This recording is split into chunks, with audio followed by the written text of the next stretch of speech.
اللہ تعالیٰ نے داؤد علیہ السلام کے معجزات کا ذکر فرمایا ہے، یعنی پہاڑوں کا ان کے تابع ہونا، پہاڑوں اور پرندوں کا ان کے ساتھ مل کے تسبیح پڑھنا، اور جنگ سے حفاظت کے لیے ان کا زرہ بنانا، اسی طرح ہوا کو سلیمان کے تابع کرنا علیہ السلام، اور جو ان کے حکم سے ان کے تخت کو ہوا میں اڑا کر لے جاتی تھی، اور جنات کو ان کے تابع کرنا، وہ ان کے حکم سے کام کرتے تھے۔ جنات بھی، جن بھی تابع ہوتے ہیں اللہ کے نبیوں کے۔ جب نبی پاک طائف سے واپس آئے تھے تو حضور پریشان تھے، تو جنوں کی جماعت نے آ کے کلمہ پڑھا، کہا یا رسول اللہ اگر وقتی طور پر انسان نہیں مانتے تو ہم تو حاضر ہیں نا، ہمیں کلمہ پڑھا دے۔ اور جن رسول اللہ کے غلام بنے، تو حضرت سلیمان کا تخت بھی ہوا میں اڑتا تھا۔ کبھی کسی زمانے میں لوگ اس پر اعتراض کرتے تھے کیسے اڑ سکتا ہے، جب سے جہاز اڑنے لگ گیا ہے نا، اب سائنسدانوں نے اس پہ اعتراض کرنا چھوڑ دیا ہے، باقی بھی ساری چیزوں پہ چھوڑ جائیں گے آہستہ آہستہ۔ انسان سے مجبوری میں کوئی کام ہو جائے تو وہ تو معاف ہوتا ہے، لیکن وہ کہے کہ میں بھول گیا تھا، میرا دھیان نہیں رہا تھا، مجھے یاد نہیں رہا تھا، تو یہ غفلت ہے۔ تو غافل اب جب آپ ہو جاتے ہیں تو پھر غفلت انسان کو روز بروز زیادہ غافل کرتی جاتی ہے۔ مال کماتے کماتے مقصد مال نہیں بنانا، دولت حاصل کرتے کرتے محبت دولت کی نہیں دل میں پیدا کرنی، بال بچے، گھر بار، مکان، اس کے پیچھے بھاگتے بھاگتے ایسا نہ ہو کہ پلٹ کر دیکھیں تو ہمارا بہت سا روحانی، فکری اور ذہنی نقصان ہو چکا ہو۔ بہت سارے لوگ ہم میں سے ایسے ہیں جو الحمدللہ مقصود نہیں دولت کو بناتے، جن کا مقصود رزق حلال ضرور ہے لیکن وہ اس کو اپنے ذہن پہ سوار نہیں کرتے، صرف دولت کی ہو کے زندہ نہیں ہے، وہ اللہ کے بندے بن کے زندہ ہے، رسول اللہ صلی اللہ علیہ وسلم کے غلام بن کے فخر محسوس کرتے۔ دولت کی طرف جتنی زیادہ ہماری توجہ ہو گئی ہے اور مال کی جانب جتنا زیادہ ہمارا ذہن ہو گیا، سارے رشتے مال میں تلنے لگ گئے، ہر چیز کو اسی عینک سے دیکھا جانے لگا ہے۔ اللہ تعالیٰ نے قرآن مجید میں ارشاد فرمایا کہ یا ایھا الذین آمنوا لا تلھکم اموالکم ولا اولادکم عن ذکر اللہ، اے ایمان والو تمہارا مال اور تمہاری اولاد تمہیں اللہ کے ذکر سے کہیں غافل نہ کر دے۔ اولاد بھی تمہاری ہے، مال بھی تمہارا ہی رہے گا بھی تمہارے پاس، لیکن اس کی موجودگی میں غافل نہ ہو جانا، غافلوں جیسی زندگی نہ بتانا۔ جو لوگ سڑک کو منزل بنا لیتے ہیں وہ رستے میں رہ جاتے ہیں۔ سڑک جو ہوتی ہے وہ راستہ ہوتی ہے، منزل نہیں ہوتی۔ یہ جو رزق ہے، دولت ہے، مال ہے، اولاد ہے، یہ تو سارا رستہ ہے اللہ کی طرف جانے کا، کہ تھوڑا سا رزق حلال کمائیں، کمر سیدھی ہو جائے اور پھر ہم اپنے رب کریم کی عبادت کریں۔ ہم رزق حلال کمائیں تاکہ ہم ہاتھ پھیلانے سے بچیں اور ہم اللہ کے بندوں کی ضروریات کا خیال کریں، دین کے کاموں میں اپنے آپ کو مشغول کریں، کچھ نہ کچھ اپنا حصہ پیش کریں۔ یہ مقصود تھا، یہ منزل نہیں، یہ تو صرف ایک رستہ تھا۔ ہم نے اب کیا کیا ہے کہ یہی چیز ہماری منزل بن کے رہ گئی ہے۔ رات پیسے گننا، سویرے اٹھ کے پھر گننا شروع کر دینا، پیسوں میں رشتوں کو تولنا، پیسے کے ساتھ ہی اپنے آپ کو ہر وقت لگائے رکھنا، الجھ کے رہ گئے ہیں لوگ، الجھ کے، اور پھر کوئی بندہ جیت نہیں رہا۔ ہمارے دادا بھی یہی کہتے تھے کہ کچھ پیسے کمانے ہیں تاکہ بچے پال لوں، یہ کہتے کہتے چلے گئے۔ ہمارے ابا بھی یہی کہتے تھے، پھر اس کے بعد ہم نے بھی یہی بولنی شروع کر دی ہے، تو جیتا تو کوئی بھی نہیں، جیتا تو کوئی بھی نہیں۔ مال کو ضرور حاصل کرے۔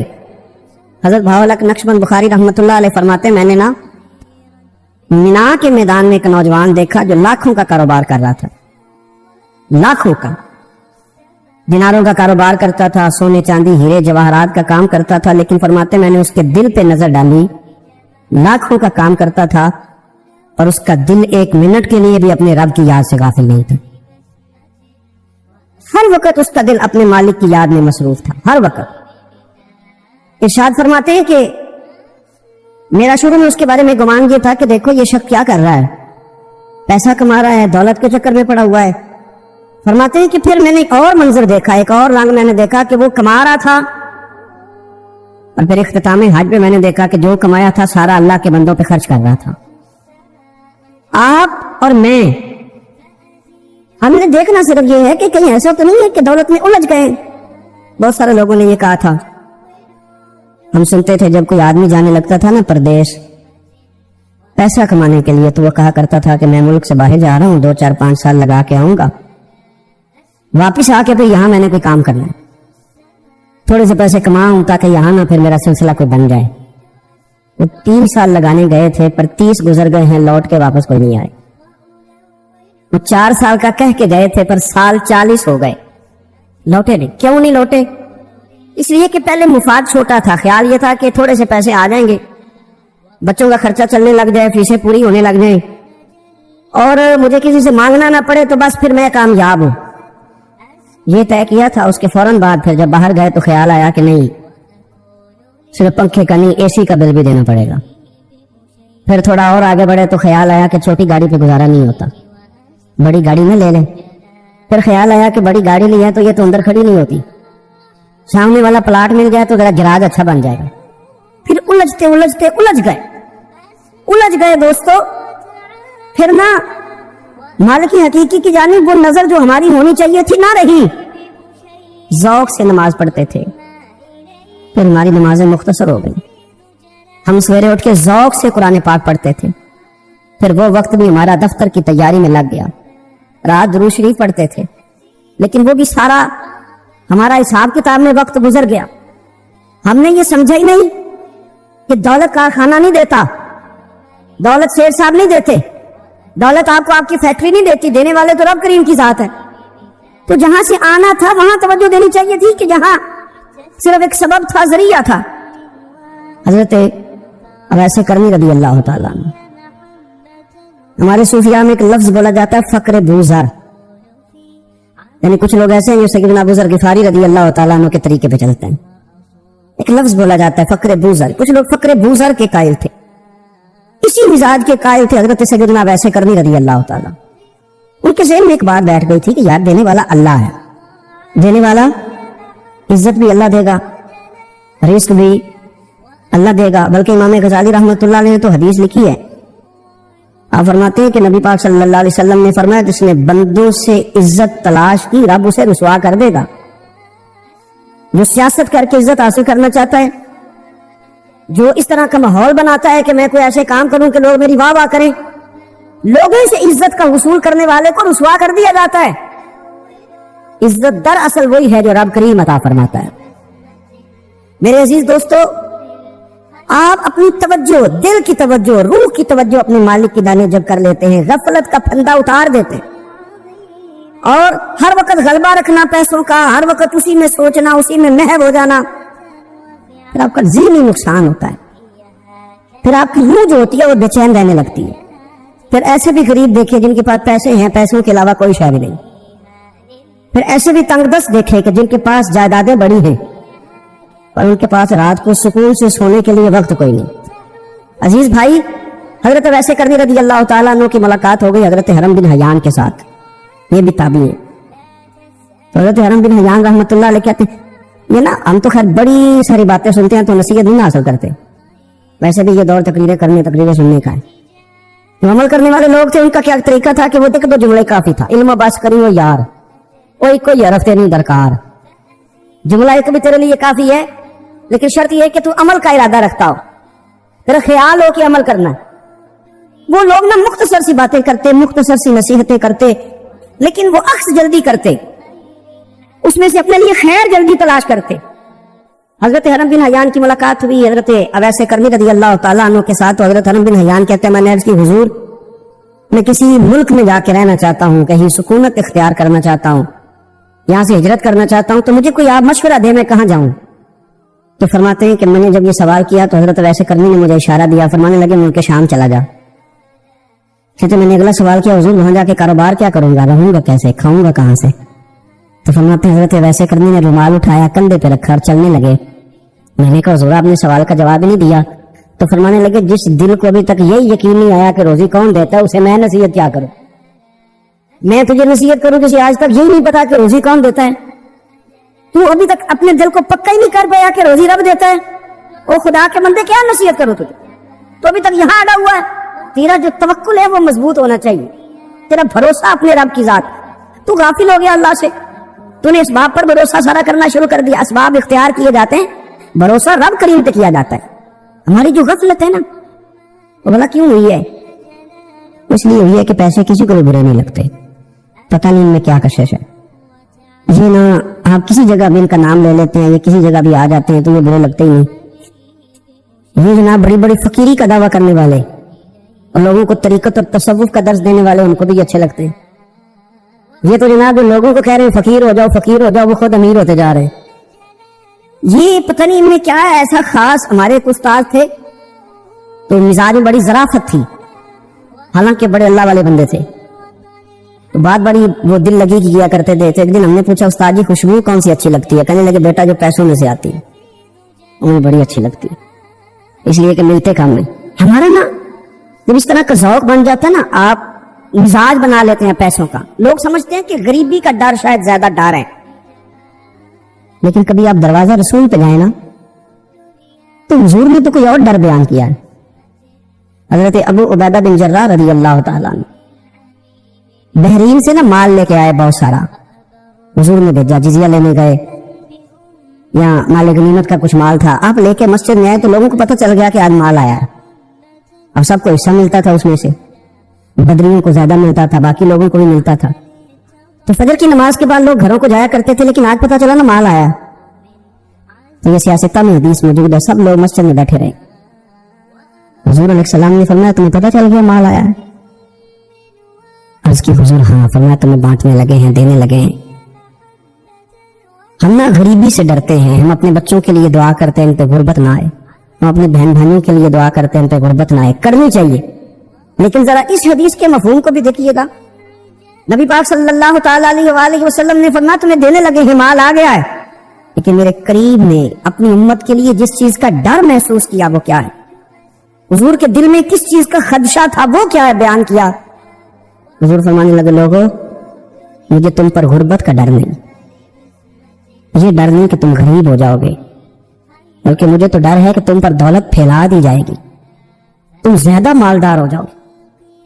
خوف غریبی کا نہیں، خوف تمہارے مال کا ہے۔ اور حضور فرماتے ہیں کہ پھر تم انہی باتوں میں مبتلا ہو جائے گا جن میں پرانی امتیں مبتلا ہوئی تھی، اور جب وہ اللہ کی نافرمانی میں مبتلا ہوئی تھی تو پھر وہ ہلاک کر دی گئی تھی۔ مجھے ڈر ہے، مجھے ڈر ہے۔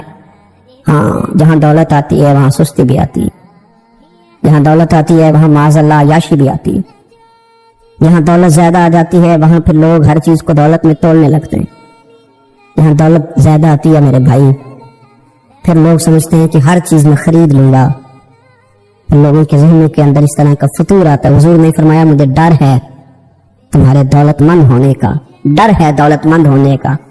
یارو اپنے پیسوں سے ڈرا کرو، اپنی جائیدادوں سے ڈرا کرو، اپنے مال سے ڈرا کرو، وہ ہم نے جو بڑے بڑے محلات تعمیر کرنے شروع کیے ان سے ڈرا کرو، اس لیے کہ حضور نے فرمایا مجھے ڈر ہے۔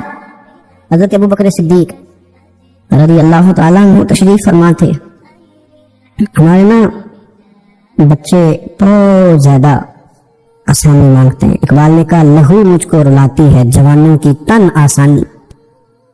جب میں جوانوں کا مزاج دیکھتا ہوں نا کتنے آرام پسند ہو گئے ہیں تو پھر میری آنکھوں سے لہو بہتا ہے۔ لہو مجھ کو رلاتی ہے جوانوں کی تن آسانی، ان کا وجود اتنا آسانی کا ماحول لینا چاہتا ہے، ذرا سی بھی کوئی تکلیف آپ دیکھ لیں، لائٹ بند ہو جائے تو مصیبت کھڑی ہو جاتی، کسی جگہ چند منٹ کے لیے آدھے گھنٹے کے لیے ٹریفک بند ہو جائے تو مثلاً کیا ہو جائے گا، لیکن یہ کہ طبیعتوں میں تلخی، اور جب وہ گاڑیاں آہستہ آہستہ چلتی ہیں تو ایک دوسرے سے آگے بڑھنے کی وہ شدت، وہ ہمارے مزاج میں ایک دوسرے کے بارے میں دل میں بڑے بڑے جملے، کیوں؟ اس لیے کہ ہماری طبیعت آسانی پسند ہے، ذرا سے بھی کوئی رکاوٹ ہم نہیں برداشت کرتے، تھوڑی دیر کے لیے ٹھہرنا پڑ جائے ہمارے لیے بڑا مشکل کام۔ داتا صاحب رحمۃ اللہ علیہ نے کشف المعروف کے اندر لکھا ہے کہ صوفیاء کا ایک گروہ ایسا گزرا ہے جو ملامتی کہلاتے ہیں، ان کو لوگ برا کہیں تو وہ خوش ہوتے ہیں، وہ سمجھتے ہیں جب لوگ تنقید کرتے ہیں تو نفس پہ بوجھ پڑتا ہے، جب کوئی دل توڑتا ہے تو اللہ کی بارگاہ میں رونا آسان ہو جاتا ہے۔ ایک گروہ گزرا ہے صوفیاء کا، وہ پسند کرتے ہیں اس چیز کو، یہ بہت زیادہ تعریف، توصیف، نعرے، شور، یہ بعض اوقات نفس کے تکبر کا سبب بنتا ہے۔ آپ ملاحظہ کر لیں، حضرت ابو بکر صدیق رضی اللہ تعالیٰ عنہ سے یہ سلسلہ چلا ہے، اس قدر زیادہ تانے تھے ان کے لیے کتنی زیادہ آزمائش تھی ان کے لیے، کتنا زیادہ پریشانی کا سامان تھا، لوگ کیا کچھ کہتے تھے. اور خیر یہ سلسلہ تمام صحابہ کے لیے اسی طرح رہا. آپ لوگ جن لوگوں کی تعریف کرتے ہیں یہ ضروری نہیں کہ باقی بھی سارے ان کی تعریف کرتے ہوں. امام علی مقام سیدنا امام حسین رضی اللہ تعالیٰ عنہ کا ہم دن مناتے ہیں. پوری امت مسلمہ امام حسین رضی اللہ تعالیٰ عنہ کی عظیم قربانی کی یادگار مناتی ہے. تو سارے کلمہ گو تو ایسا نہیں کرتے. آج بھی ڈھیروں لوگ ہیں جو تانا دیتے ہیں، اس کو سیاسی جنگ کہتے ہیں. دین کے لیے یہ جو آزمائش رہی، یہ جو تانا رہا، یہ جو تنقید رہی، یہ اس کا حسن رہا. یہ چیز اس کو نکھارتی ہے، یہ اس کے اندر تازگی پیدا کرتی ہے. جب آپ کو راہ دین میں کوئی برا کہتا ہے تو آپ کے لیے وہ چیز مزید حسن کا سامان پیدا کرتی ہے، آپ کے لیے مزید بہتری ہوتی ہے. داتا صاحب رحمۃ اللہ تعالی علیہ نے خود لکھا ہے، داتا صاحب فرماتے ہیں کہ ایک طریقت کا ایک مسئلہ میرے لیے بن گیا تھا.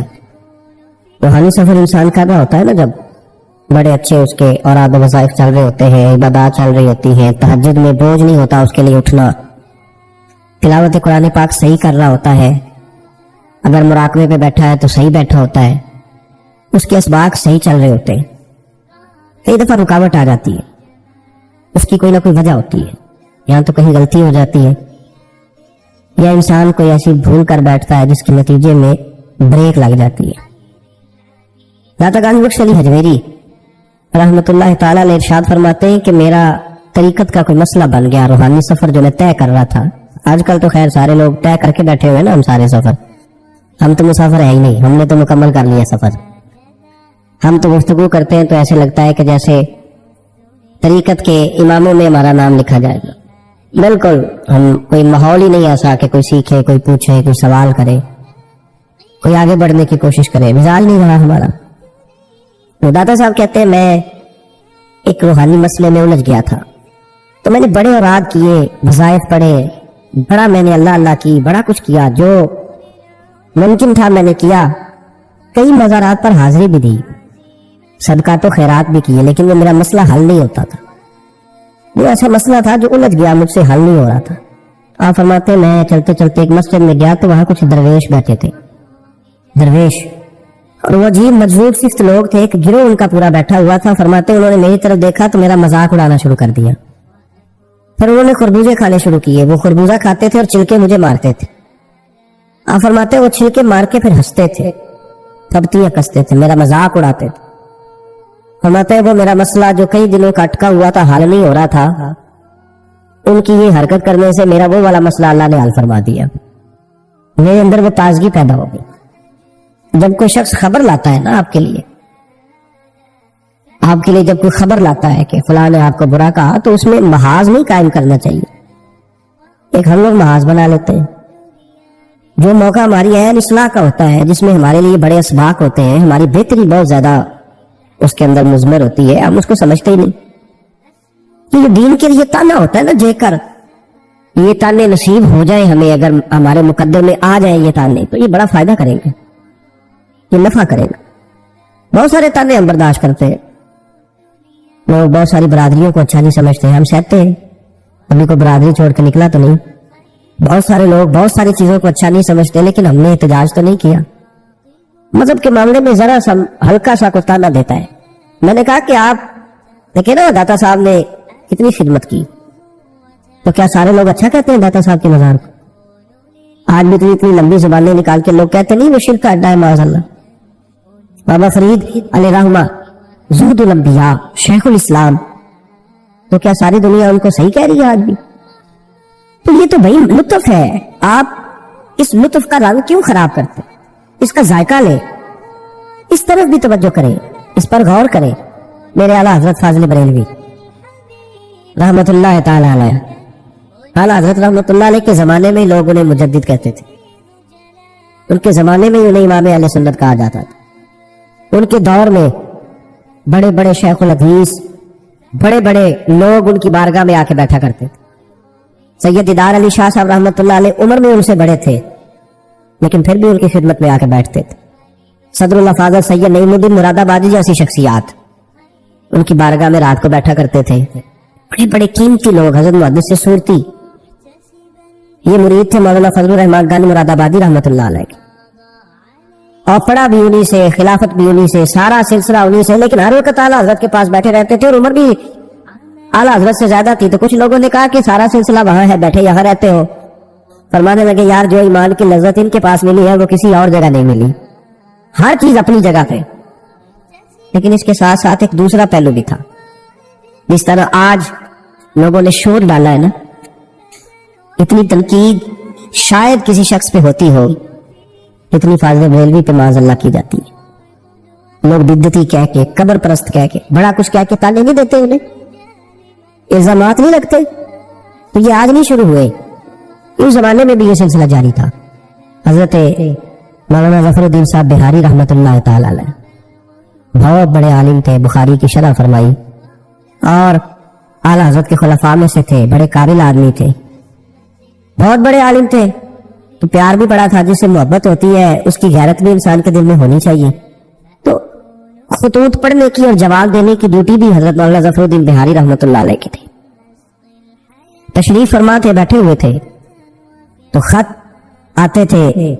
اب ہمارے ہاں ٹیلی فون آتے ہیں, کام آسان ہو گیا. پرانے زمانے میں خطوط آیا کرتے تھے, اور خطوط کے جواب لکھنا ایک بہت بڑا کام ہوتا تھا.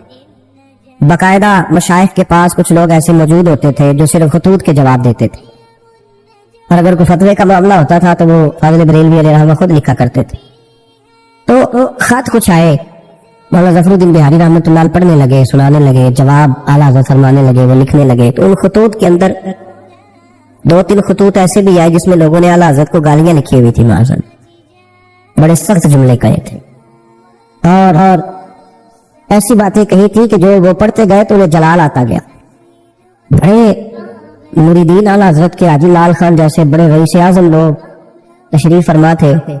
جب یہ خطوط پڑھے گئے, جلال آیا سب مریدین کو, اور جوش میں مولانا ظفر الدین بہاری کہنے لگے میں ان پر مقدمہ کروں گا, میں کچہری جاؤں گا, عدالت جاؤں گا, میں مقدمہ کروں گا, انہیں سزائیں دلواؤں گا.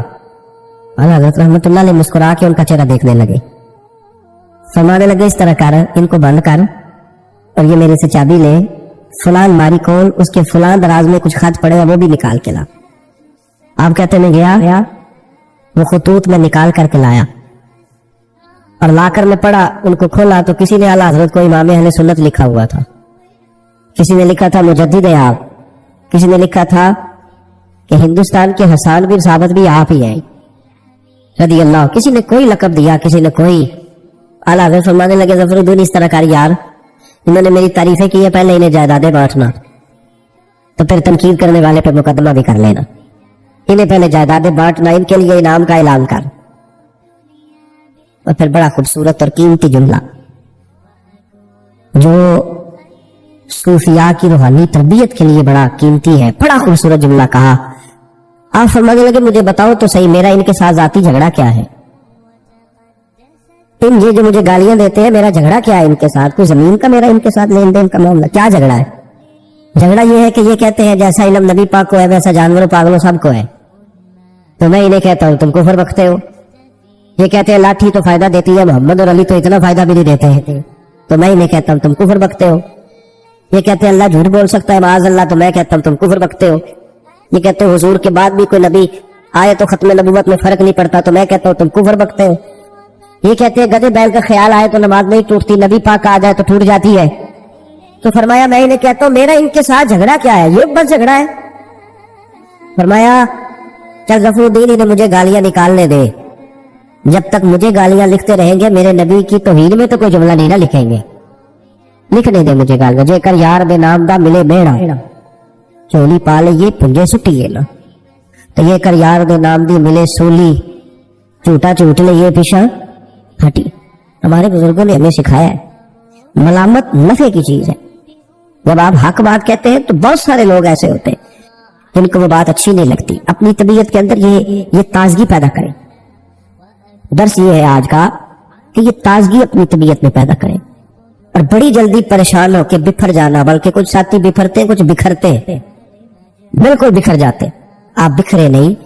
اگر کوئی شخص 2 منٹ کے لیے کیا ہی دیتا ہے کہ پتہ ہے مجھے تو پہلے کیا تھا، آج تو نے وہاں جا کے داڑھی رکھ لی ہے، تو اس سے آپ کی داڑھی کا ثواب بڑھ جائے گا، کم نہیں ہوگا، اس سے آپ کا اجر اسے بڑھے گا، آپ کو فائدہ زیادہ ہوگا۔ جتنی نیکی دقت کے ساتھ ہوتی ہے اتنا اللہ اجر زیادہ عطا فرماتا ہے۔ تو آپ بڑی جلدی پریشان نہ ہوا کریں، بڑی جلدی آپ جو ہے وہ اس طرف توجہ نہ کیا کریں کہ یہ مجھے فلاں آدمی یہ کہہ رہا ہے تو اب کیا بنے گا، کس طرح کر کے یہ سلسلہ چلے گا۔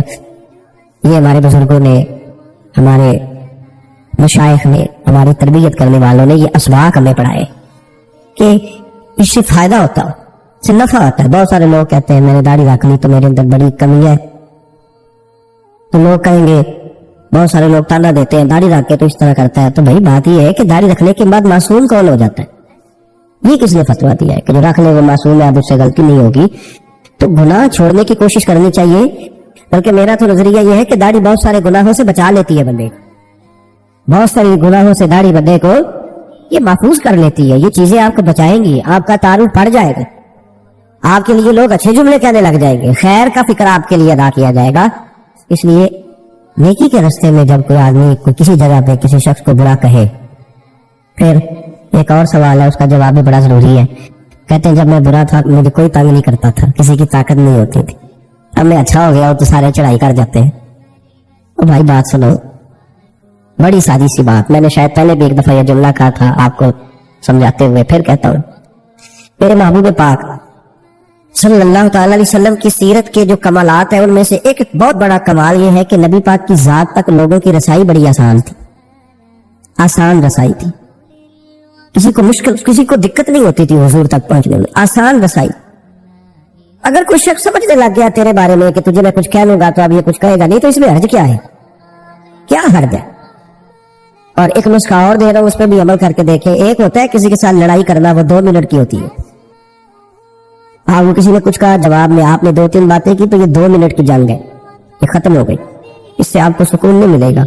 اور اگر آپ سزا دینا بھی چاہتے ہیں تو سامنے والے کو سزا نہیں ملے گی، لیکن اگر سامنے والے نے سخت جملہ کہا اور آپ نے مسکرا کے اسے دیکھا اور پھر آپ نے خاموشی اختیار فرمائی، آپ تو خوش ہو کے گھر آ جائیں گے، وہ ساری رات سو نہیں سکے گا، اس کے لیے مشکل بن جائے گی کہ میرے ساتھ اس نے کر کیا دیا ہے، کیا کر دیا اس نے میرے ساتھ، کیا اس نے کر دیا میرے ساتھ۔ تو ملامت فائدہ مند چیز ہے، اس کو حاصل کریں، یہ ہمارے بزرگوں کا طریقہ ہے۔